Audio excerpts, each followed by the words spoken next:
Hello hi ಸ್ನೇಹಿತರೆ, ದ್ವಿತೀಯ PUCಯ ವಾರ್ಷಿಕ ವೇಳಾಪಟ್ಟಿ ನಿಮಗೆ ರಿಲೀಸ್ ಮಾಡಿದ್ದಾರೆ. ಇದು ವೇಳಾಪಟ್ಟಿ ಏನಿದೆಯಲ್ಲ ತಾತ್ಕಾಲಿಕ ವೇಳಾಪಟ್ಟಿ ಆಗಿರುತ್ತೆ, ಆದರೆ ಇನ್ನೂ ಕನ್ಫರ್ಮೇಷನ್ ಆಗಿರೋದಿಲ್ಲ. ಇದರೊಳಗೆ ನಿಮಗೆ ಇನ್ನೂ ಕೆಲವೊಂದು 4 ದಿನ ಅಥವಾ 3 ದಿನ ನಿಮಗೆ ತಡವಾಗಿ ಎಕ್ಸಾಮ್ ನಡೆಸಬಹುದು. ಇಲ್ಲಾಂದರೆ ಒಂದು ಪರೀಕ್ಷೆ ಇವಾಗ ಫಾರ್ ಎಕ್ಸಾಂಪಲ್ 1ನೇ ತಾರೀಕು ಯಾವುದು ಎಕ್ಸಾಮ್ ಇದೆಯಲ್ಲ, 1ನೇ ತಾರೀಕು ಎಕ್ಸಾಮ್ ಬಿಟ್ಟು ಆಯಿತಾ ನಿಮಗೆ 3ನೇ ತಾರೀಕು ಇಡ್ಬೋದು. ಅಂದರೆ ಸೊ ಇದು ಇನ್ನೂ ತಾತ್ಕಾಲಿಕ ವೇಳಾಪಟ್ಟಿ ಆಗಿರುತ್ತೆ ಆಯಿತಾ. ಸೊ ಇವಾಗ ತಾತ್ಕಾಲಿಕ ವೇಳಾಪಟ್ಟಿಯಲ್ಲಿ ಮಾರ್ಚ್ 1ರಿಂದ ಮಾರ್ಚ್ 19 ದ್ವಿತೀಯ PUCಯ 2025 ಫೈನಲ್ ಎಕ್ಸಾಮ್ ನಡೆಸಲಾಗುವುದಂತ ಹೇಳಿದ್ದಾರೆ. ಇಲ್ಲಿ ನೀವು ನೋಡ್ತಾ ಇರಬಹುದು ಸ್ಕ್ರೀನ್ ಮೇಲೆ. ಸೊ ಬನ್ನಿ ಟೈಮ್ ಟೇಬಲ್ನಲ್ಲಿ ಯಾವ ದಿನಾಂಕದಲ್ಲಿ ಯಾವ ಪರೀಕ್ಷೆ ಇದೆ ಅಂತ ಬನ್ನಿ ನೋಡೋಣ. ಇದು ನಿಮಗೆ ತಾತ್ಕಾಲಿಕ ವೇಳಾಪಟ್ಟಿ ಆಗಿರುತ್ತೆ ಆಯಿತಾ.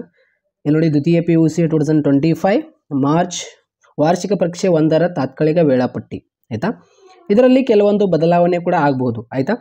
1-3-2025ಕ್ಕೆ ಕನ್ನಡ ಸಬ್ಜೆಕ್ಟ್ ಇದೆ. 2 ಮತ್ತು 3 2024ಕ್ಕೆ ರಜೆ ಇದೆ ಅವಾಗ ಭಾನುವಾರ. ಸೊ 3-3-2025 ಗಣಿತ, ಶಿಕ್ಷಣಶಾಸ್ತ್ರ ಆಯಿತಾ, ವ್ಯವಹಾರ ಅಧ್ಯಯನ ಇಲ್ಲಿ ನಿಮ್ಮ ಸಬ್ಜೆಕ್ಟ್ ಇದೆ ಆಯಿತಾ. 4-3-2025 ಇಲ್ಲಿ ಉರ್ದು ಸಬ್ಜೆಕ್ಟ್ ಇದೆ.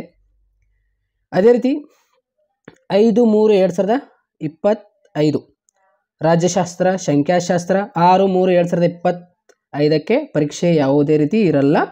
ಸೊ ನೋಡಿ ಬೆಳಗ್ಗೆ 10ರಿಂದ ಮಧ್ಯಾಹ್ನ 1 ಗಂಟೆವರೆಗೆ ಎಕ್ಸಾಮ್ ಇರುತ್ತೆ. ಮೊದಲೆಲ್ಲ ನಿಮಗೆ 3 ಗಂಟೆ 30 ನಿಮಿಷ ನಿಮಗೆ ಎಕ್ಸಾಮ್ ಇರ್ತಿತ್ತು. ಇವಾಗ 30 ನಿಮಿಷ ನಿಮಗೆ ರೆಡ್ಯೂಸ್ ಮಾಡಿದ್ದಾರೆ.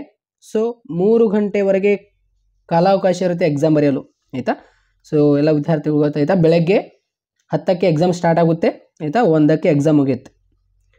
ಸೊ ಮಧ್ಯಾಹ್ನ 1 ಗಂಟೆಗೆ ಎಕ್ಸಾಮ್ ಮುಗಿಯುತ್ತೆ. ಟೋಟಲ್ ಅವಧಿ 3 ಗಂಟೆವರೆಗೆ ಎಕ್ಸಾಮ್ ಇರುತ್ತೆ ಆಯಿತಾ. 7-3-2024ಕ್ಕೆ ಇತಿಹಾಸ, ಭೌತಶಾಸ್ತ್ರ.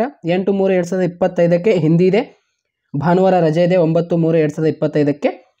ಸೊ 10-3-2025ಕ್ಕೆ ಇಲ್ಲಿ ಲೆಕ್ಕಶಾಸ್ತ್ರ ಮತ್ತು ಭೂಗರ್ಭಶಾಸ್ತ್ರ, ಗೃಹ ವಿಜ್ಞಾನ ಅಂತ ಇದೆ ಆಯಿತಾ. ಐಚ್ಛಿಕ ಕನ್ನಡ ಕೂಡ ಇದೆ. ಸೊ ಇದು ಟೈಮ್ ಟೇಬಲ್ ತಾತ್ಕಾಲಿಕ ಆಗಿರುತ್ತೆ. ಸೊ ಈ ಒಂದು ಟೈಮ್ ಟೇಬಲ್ನಲ್ಲಿ ಕೂಡ ನಿಮಗೆ ಚೇಂಜಸ್ ಕೂಡ ಮಾಡಬಹುದು ಆಯಿತಾ. ಸೊ 11-3-2025ಕ್ಕೆ ನಿಮಗೆ ಯಾವುದೇ ರೀತಿ ಪರೀಕ್ಷೆ ಇರಲ್ಲ. 12-3-2024ಕ್ಕೆ ಇಲ್ಲಿ ರಸಾಯನಶಾಸ್ತ್ರ, ಮೂಲ ಗಣಿತ ಅಂತ ಇರುತ್ತೆ. 13-3-2025ಕ್ಕೆ ರಾಜ್ಯಶಾಸ್ತ್ರ ಆಯಿತಾ. ಅದೇ ರೀತಿ 14-3-2025ಕ್ಕೆ ಪರೀಕ್ಷೆ ಯಾವುದೇ ರೀತಿ ಇರಲ್ಲ. 15-3-2025ಕ್ಕೆ ಇಂಗ್ಲೀಷ್ ಇದೆ. 16-3-2025ಕ್ಕೆ ರಜಾ. 17-3-2025ಕ್ಕೆ ಭೂಗೋಳಶಾಸ್ತ್ರ, ಜೀವಶಾಸ್ತ್ರ ಇದೆ. 18-3-2025ಕ್ಕೆ ಸಮಾಜಶಾಸ್ತ್ರ, ಗಣಕ ವಿಜ್ಞಾನ ಅಂತ ಇದೆ. ಅದೇ ರೀತಿ 19-3-2025ಕ್ಕೆ ಕೊನೆಯ ಎಕ್ಸಾಮ್ ಬಂದುಬಿಟ್ಟು ನಿಮ್ಮದು. ಸೊ ನಿಮ್ಮ ಸಬ್ಜೆಕ್ಟ್ ಯಾವುದಿದೆ ನೋಡಿ ಇಲ್ಲಿ. ಸೊ ಇಲ್ಲಿ ಎಕ್ಸಾಮ್ ಇದೆ. ಆಟೋಮೊಬೈಲ್ ಆಗಿರ್ಬೋದು, ಹೆಲ್ತ್ ಕೇರ್ ಆಗಿರ್ಬೋದು, ಹಿಂದೂಸ್ತಾನಿ ಸಂಗೀತ ಆಗಿರ್ಬೋದು, ಮಾಹಿತಿ ತಂತ್ರಜ್ಞಾನ, retail, automobile, so beauty and wellness. So ಹೀಗೆ ಎಕ್ಸಾಮ್ ಇದೆ. ಸೊ ಇವಾಗ ಇದು ತಾತ್ಕಾಲಿಕ ಆಗಿರುತ್ತೆ. ಇದೇ ಒಂದು ಫೈನಲ್ ಕೂಡ ಆಗ್ಬೋದು. ಅಂದರೆ ಯಾವ ಅಬ್ಜೆಕ್ಷನ್ ಕೂಡ ಇಲ್ಲಿ ನೀಡ್ಬೋದು ಕೆಲವರು. ಏನಂತ, ಇದೇ ಒಂದು ತಾತ್ಕಾಲಿಕ ವೇಳಾಪಟ್ಟಿ ಇರಲಿ ಅಂತ ಎಕ್ಸ್ಪರ್ಟ್ಸ್ಗಳು ಅಥವಾ ಪೇರೆಂಟ್ಸ್ಗಳಿಗೆ ಅವಕಾಶ ಕೊಟ್ಟಿರ್ತಾರೆ ಅಬ್ಜೆಕ್ಷನ್ ಮಾಡಲು. ಅವರು ಅಬ್ಜೆಕ್ಷನ್ ಮಾಡಿದ ನಂತರ ಫೈನಲ್ ಆಗಿ ಒಂದು ಟೈಮ್ ಟೇಬಲ್ ರೆಡಿಯಾಗಿ ಇನ್ನೊಂದು ಟೈಮ್ ಟೇಬಲ್ ಬರುತ್ತೆ. ಇಲ್ಲಾಂದರೆ ಇದೇ ಟೈಮ್ ಟೇಬಲ್ ನಿಮಗೆ ಅಂತಿಮವಾಗಿ ಆಗಿರುತ್ತೆ ಫೈನಲ್ ಎಕ್ಸಾಮ್ಗೆ. ಸೊ ಒಟ್ಟಾರೆ ಮಾರ್ಚ್ನಲ್ಲಿ ಎಕ್ಸಾಮ್ ನಡೆಸಲಾಗುವುದು ಆಯಿತಾ. ಅದು 1ಕ್ಕೆ ಎಕ್ಸಾಮ್ ನಡೆಸಲಾಗುವುದು ಮತ್ತು 20-20 ಎಕ್ಸಾಮ್ ಮುಗಿಯುತ್ತೆ. So don't worry. ಸೊ ಎಲ್ಲ ವಿದ್ಯಾರ್ಥಿಗಳಿಗೆ ಈ ಒಂದು ಶೇರ್ ಮಾಡಿ. ಈ ಒಂದು ಟೈಮ್ ಟೇಬಲ್ ಆಗಿರುತ್ತೆ. ಸೊ ನಾನು ಆಲ್ರೆಡಿ ಏನು ಇಂಪಾರ್ಟೆಂಟ್ ಕ್ವಶನ್ಸ್ಗಳು ಏನು ಮಾಡಿದ್ದೀನಲ್ಲ ಕ್ಲಾಸಸ್ಗಳು 1 hour 30 minutes ಕನ್ನಡ ಸಬ್ಜೆಕ್ಟ್ ಮೇಲೆ ಮಾಡಿದ್ದೇನೆ, ಇಂಗ್ಲೀಷ್ ಸಬ್ಜೆಕ್ಟ್ ಮೇಲೆ ಮಾಡಿದ್ದೇನೆ. ಅದು ಕೆಳಗಡೆ ಕಮೆಂಟ್ ಬಾಕ್ಸಲ್ಲಿ ಲಿಂಕ್ ಕೊಟ್ಟಿರ್ತೇನೆ. ಬೇರೆ ಬೇರೆ ಸಬ್ಜೆಕ್ಟ್ ಕೂಡ ಅಲ್ಲಿ ನಾನು ಅಪ್ಲೋಡ್ ಮಾಡಿ ಅಲ್ಲಿ ಆ್ಯಡ್ ಮಾಡ್ತೀನಿ ಪ್ಲೇಲಿಸ್ಟ್ನಲ್ಲಿ.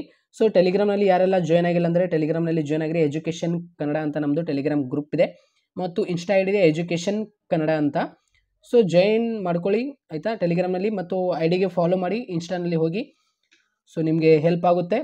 ಮುಂದಿನ ದಿನಗಳಲ್ಲಿ ಇಂಪಾರ್ಟೆಂಟ್ ಕ್ವಶನ್ಸ್ ನಾನು ಹೇಳೋಕ್ಕೆ ಬರ್ತೀನಿ, ಅಂದರೆ ಲೈವ್ನಲ್ಲಿ ಕೂಡ ಬರ್ತೀನಿ ಇನ್ನು ಮುಂದೆ.